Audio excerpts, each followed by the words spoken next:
Le but de cette vidéo est de comprendre le lien entre les réactions d'estérification et d'hydrolyse d'un ester, et finalement de retenir quelques propriétés de ces deux réactions.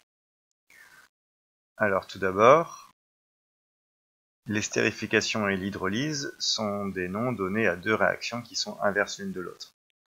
La mise en équation de ces deux réactions va nous permettre de mieux comprendre ce que signifie ici le terme inverse. On va commencer par l'équation de l'estérification. Des détails ont été donnés dans une vidéo précédente. Alors, pour obtenir un ester, on fait réagir ensemble un acide carboxylique et un alcool. On ne revient pas sur les différents groupes fonctionnels puisqu'ils étaient détaillés dans une vidéo précédente.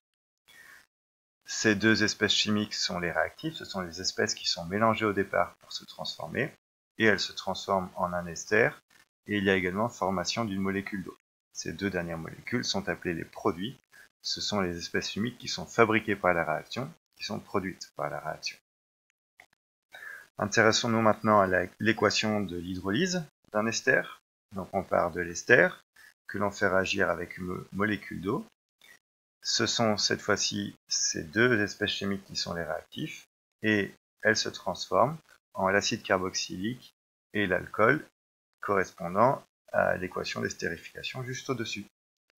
On remarque que les réactifs d'une réaction, sont les produits de l'autre réaction, et réciproquement que les produits d'une réaction sont les réactifs de l'autre.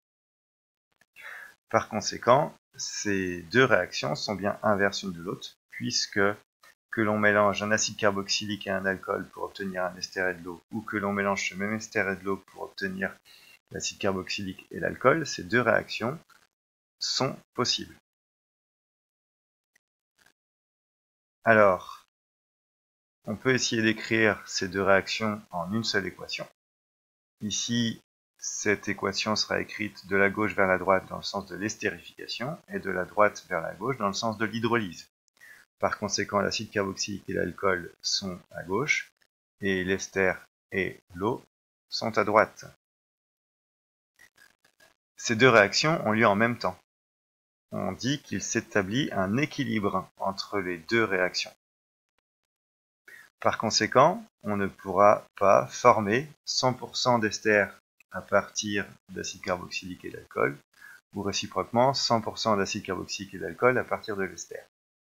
On aura en permanence un mélange des quatre espèces chimiques, l'acide carboxylique, l'alcool, l'ester et l'eau, en différentes proportions, mais la réaction ne basculera pas totalement d'un côté ou de l'autre. Par conséquent, il faut retenir que l'estérification et l'hydrolyse sont des réactions limitées. Ces deux réactions ont lieu en même temps. Il existe des moyens, des techniques pour accentuer le déséquilibre d'un côté ou de l'autre, mais ces techniques-là sont hors programme en terminale ST2S.